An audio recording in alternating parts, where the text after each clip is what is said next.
Top quality और consistent performance के लिए सिर्फ सिल्वर पंप नाम याद रखना।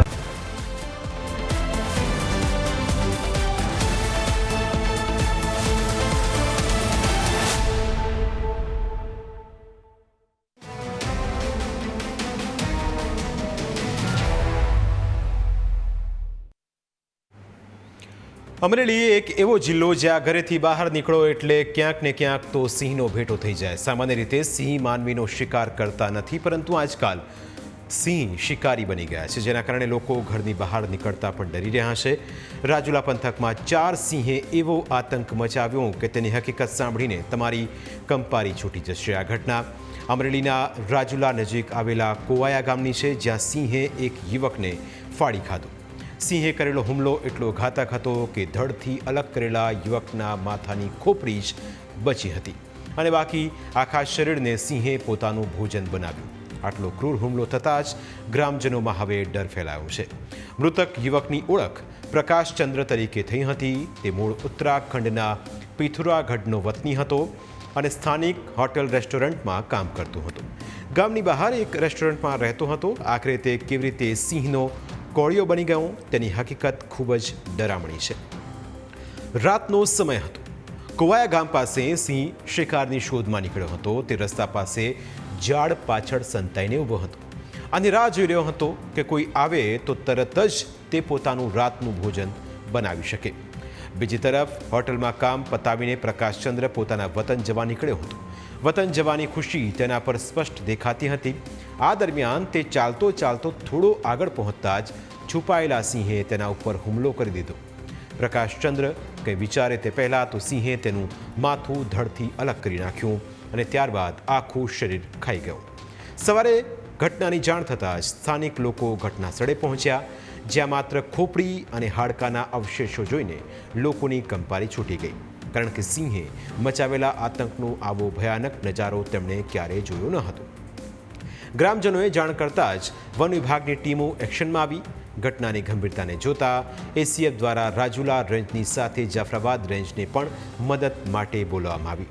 શરીરના બચી ગયેલા અવશેષોને હોસ્પિટલ મોકલી આપીને આખો વિસ્તાર સ્કેનિંગ કરાયો, પરંતુ અમરેલી જિલ્લામાં 8 દિવસમાં જ સિંહના હુમલાથી ત્રીજા વ્યક્તિનું મોત થતાં લોકોમાં ડરની સાથે સાથે ભારે આક્રોશ છે। લોકો પોતાના બાળકોને પણ એકલા બહાર મોકલતા ડરી રહ્યા છે। લોકોએ વન વિભાગની કામગીરી સામે સવાલ ઉઠાવ્યા છે।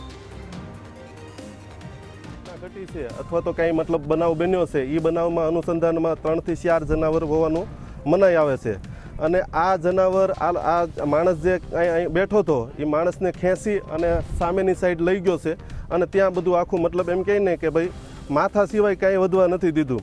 આખું એવી મારણની ઘટના ઘટી છે કે આ બનાવ હું માનું ત્યાં સુધી આ 3જી વખત બન્યો છે, તો આનું પુનરાવર્તન હવે પછી ન થાય એવું મારું માનવું છે। અને આગળના ટાઈમની અંદર હું માનું ત્યાં સુધી સરકારશ્રીને હતે વિનંતી કરું છું કે ભાઈ આના પરિવારને જે કાંઈ ઘટના ઘટે છે એ બધાના પરિવારને વળતર મળવું જોઈએ એવું મારું માનવું છે। બીજી તરફ ડીસીએફ ચિરાગ અમીને સિંહોને પકડવાના આદેશ આપતા જ વન વિભાગની ટીમો એક્શનમાં આવી છે। જુદા જુદા વિસ્તારોમાં માનવભક્ષી 4 સિંહને પકડવા માટે પાંજરા ગોઠવવામાં આવ્યા છે અને ગણતરીના કલાકોમાં જ વન વિભાગે યુવકનો શિકાર કરનાર 2 માનવભક્ષી સિંહને પાંજરે પૂર્યા છે। બંને સિંહને ટ્રાન્ક્યુલાઇઝ કરીને વન વિભાગે રેસ્ક્યુ ઓપરેશન કર્યું છે। ઘટનાને લઈ વન વિભાગના અધિકારીએ ગ્રામજનોને સહકાર આપવા માટે અપીલ કરી છે। કે રાજુલા જાફરાબાદનો વિસ્તાર છે, જે વન્યપ્રાણી સિંહનો અવરજવરવાળો વિસ્તાર છે। પીપાવાવ પોર્ટમાં પણ અવરજવર થતી હોય છે, સાથે સાથે માનવ વસાહત પણ એટલી જ છે। બહારથી આવતા પરપ્રાંતીય માણસો પણ એટલા છે। તો જ્યારે પણ આવી કોઈ અવરજવર જોવા મળે છે, ઓડ ટાઈમે અવરજવર જોવા મળે છે, તો અમારો એક ટોલ ફ્રી નંબર છે 1926, એના ઉપર જો જાણ કરશો તો વન વિભાગની સ્થાનિક ટીમ તાત્કાલિક સ્થળ ઉપર પહોંચી જશે, જેનાથી આવું માનવ વન્ય પ્રાણીના ઘર્ષણવાળી કોઈ પણ ઘટના આપણે નિવારી શકીએ। કેમ કે જેટલા આપણે જાગૃત હશું તેટલી જ આવી ઘટનાઓ નિવારી શકીશું। ઉપરાંત યુવાધન કે જેમને થોડો સિંહ જોવાનો ઘણી વખત ચાર્મ હોય અને એના લીધે પણ એ આવેશમાં આવીને ઘણી વખત નજીક જતા રહેતા હોય છે રેવન્યુ વિસ્તારમાં, ત્યારે પણ આવી ઘટના બનવાના ચાન્સીસ વધી જતા હોય છે। તો મારી એ સૌને પણ અપીલ છે કે સોશિયલ મીડિયામાં એવું નહીં કહું કે પ્રસિદ્ધિ મેળવવા માટે, પણ એવા કોઈ ફોટો શેર કરવાની લાલચમાં આવું નજીક જઈને રિસ્કવાળું કોઈ કામ ન કરે એવી મારી અપીલ છે. સિંહ અને સિંહણના આતંક વચ્ચે સાવરકુંડલાના જૂના સાવર ગામના ખેડૂતના અવશેષો મળી આવ્યા છે. ખેડૂત દિલીપ દેસાઈ 8 દિવસથી ગુમ હતા.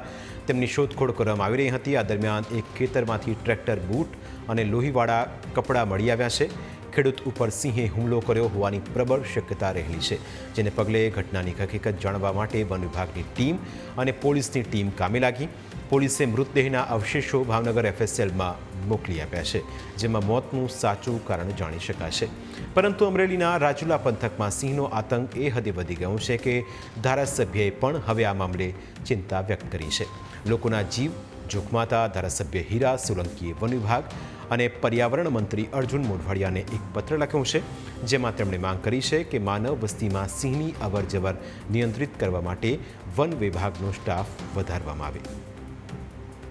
ગુજરાત રાજ્ય સરકારને આજે જ એક પત્ર દ્વારા હું માંગણી પણ કરું છું, જે રીતે કે આપણે સિંહણની અને સિંહોની જે વસ્તી વધતી જાય છે એ બહુ ખુશીની વાત છે, પણ જે રીતે માનવ મૃત્યુ થઈ રહ્યા છે અને માનવનો શિકાર થઈ રહ્યો છે એ આપણા માટે બહુ દુઃખની વાત છે.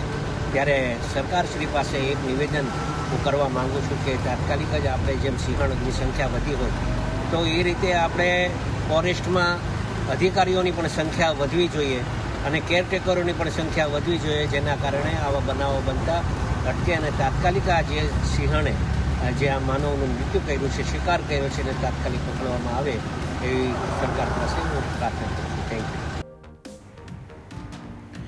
ધારાસભ્યએ લખેલા પત્ર બાદ વન વિભાગ અને પર્યાવરણ મંત્રી અર્જુન મોઢવાડિયા પણ મીડિયા સમક્ષ આવ્યા. તેમણે ઘટનાને દુઃખદ ગણાવતા દાવો કર્યો કે 2 સિંહને રેસ્ક્યુ કરવામાં આવ્યા છે અને ભવિષ્યમાં આવી ઘટનાઓ ન બને તે માટે ટ્રેકર્સની સંખ્યા વધારવાની સૂચના આપવામાં આવી છે. તેમણે દાવો કર્યો કે આવી ઘટનાઓ રોકવા જે પણ કાર્યવાહી કરવાની થતી હશે તે કરવામાં આવશે. ભવિષ્યમાં આવી ઘટનાઓ ન બને એટલા માટે આ વિસ્તારમાં ટ્રેકરોની સંખ્યા વધારવા માટે પણ સૂચના આપવામાં આવી છે. સામાન્ય રીતે સિંહ કોઈ દિવસ ભાગ્યે જ આવી રીતે હુમલા કરતા હોય છે, પરંતુ કોઈ કારણસર એમના બિહેવિયરમાં ચેન્જ હોય અથવા તો કોઈ કારણસર જે આવા એકલતાને કારણે પણ ક્યારેક આવી ઘટના બનતી હોય છે. એટલે વન વિભાગ પણ આ બાબતમાં ખૂબ સાવચેત રહીને પગલાં લઈ રહ્યો છે. હવે એ પણ સમજવું જરૂરી છે કે સિંહ કયા સંજોગોમાં માણસ ઉપર હુમલો કરે છે.